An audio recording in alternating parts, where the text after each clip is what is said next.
My fiancé's sister insisted I give her my wedding dress because she should be the prettiest woman in the family. When I refused, she took scissors to it, smirking, "Now no one can have it." The room fell silent as I unzipped a garment bag and whispered, "Good thing this was just a decoy." I never thought I'd have to go to war with my future sister-in-law. I mean, Angie wasn't someone I was ever close with, but I figured once Daniel and I got engaged, we'd find some common ground. I was wrong. I'm 32, and I live in Spokane, Washington. I met Daniel at the credit union we both worked at 3 years ago. He's calm, good with people, and not someone who raises his voice. He doesn't like drama. That's probably what made him blind to how nasty his sister could be. Angie is 29. Loud, always needs attention, and thinks she's the most important woman in every room. She's got that kind of attitude where even when someone else is getting married, she thinks it's somehow about her. From the moment Daniel and I got engaged, Angie made little comments.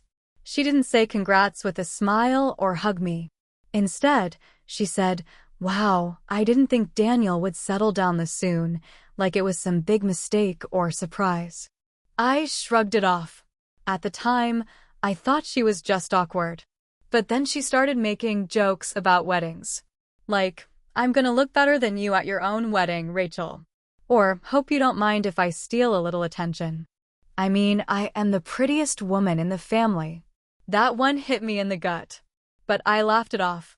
Again, I thought it was just her personality. Then she asked if she could wear white. I laughed because I thought she was kidding. She wasn't. I told her gently that guests shouldn't wear white. "It's a tradition." She said, "Ugh, traditions are dumb. Besides, you don't own a color." And she walked off. At that point, I started getting a feeling in my gut. Like a cold twist in my stomach. Something about her just felt off. I didn't tell Daniel at first. I didn't want to start drama. But I made a quiet decision I wasn't going to trust her around anything wedding-related. I kept my real wedding dress at my mom's house. I went to a local bridal shop that was having a sample sale and bought another dress. It was older, kind of out of style, but still pretty enough. I brought it home, put it in a garment bag, and hung it in our guest room closet.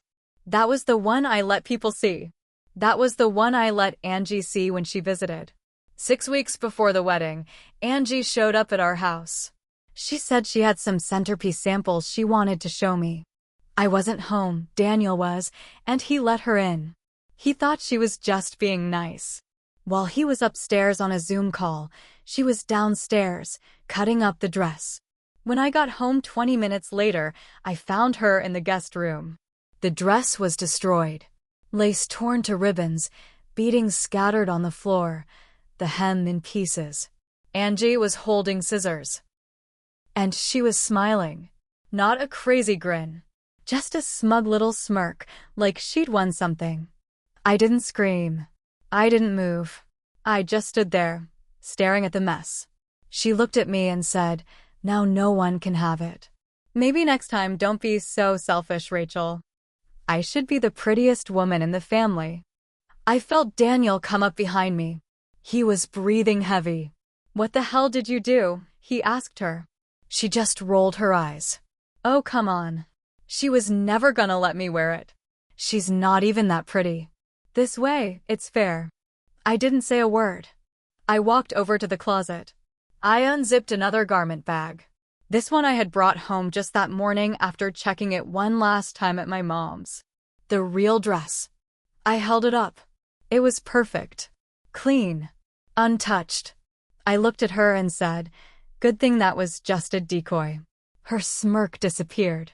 Her face went pale. "What?" she asked, voice suddenly sharp. I told her calmly that I knew she might try something.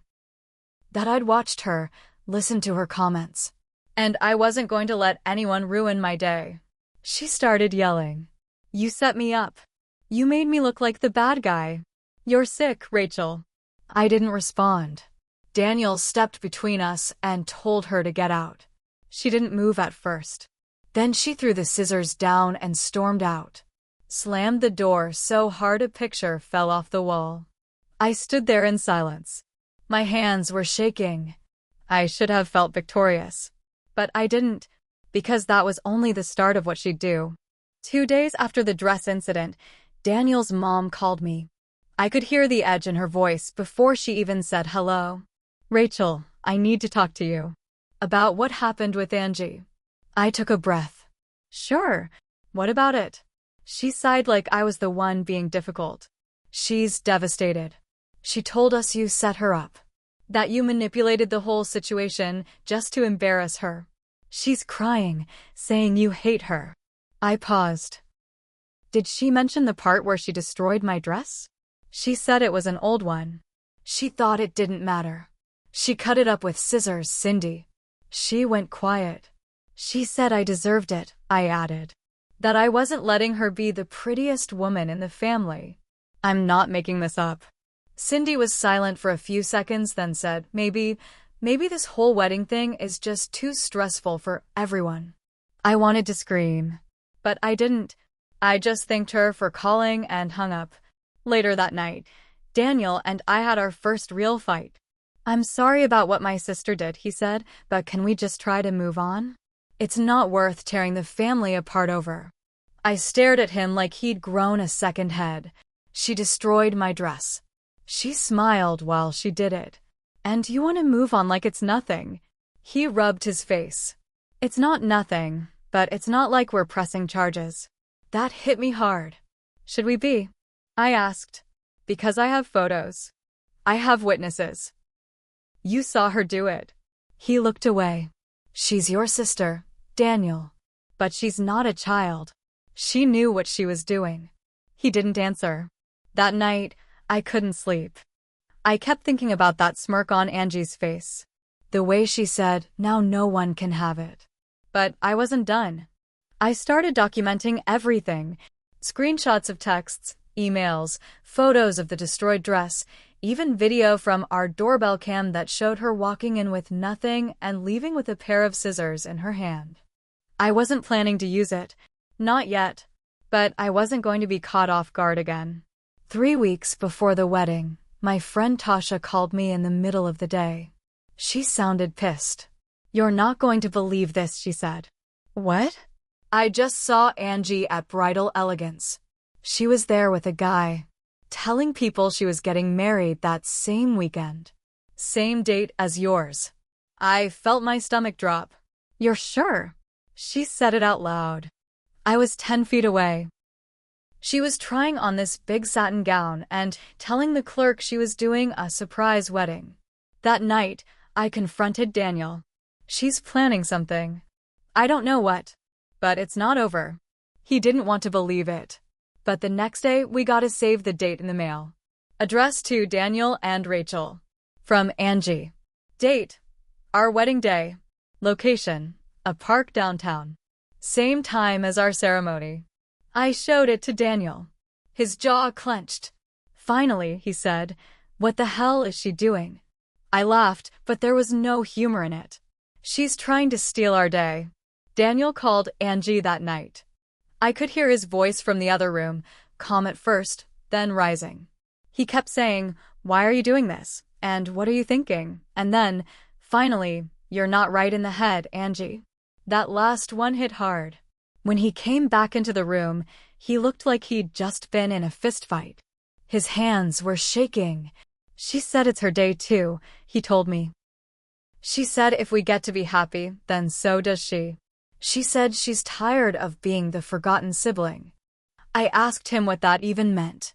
He said, "She told me she's been dating someone seriously for months, and that they were planning to elope. But now she wants to do a public ceremony. On our wedding day. Just to prove something." "Prove what?" I asked. He didn't answer. That weekend, we had our final venue walkthrough. It was supposed to be simple: check the lighting, meet the florist, go over seating. But when we pulled into the lot, there were 2 other cars parked near the main entrance. One of them was Angie's. I could feel my pulse in my neck. She was standing near the back patio with a man I didn't recognize. Late 30s, shaved head, sunglasses. He looked uncomfortable.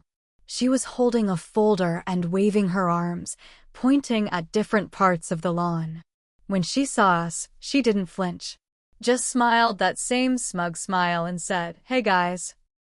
Didn't know you'd be here today." "You're not allowed to be here," Daniel said. His voice was cold. "You're not on the contract." She shrugged. "I was just checking out the space.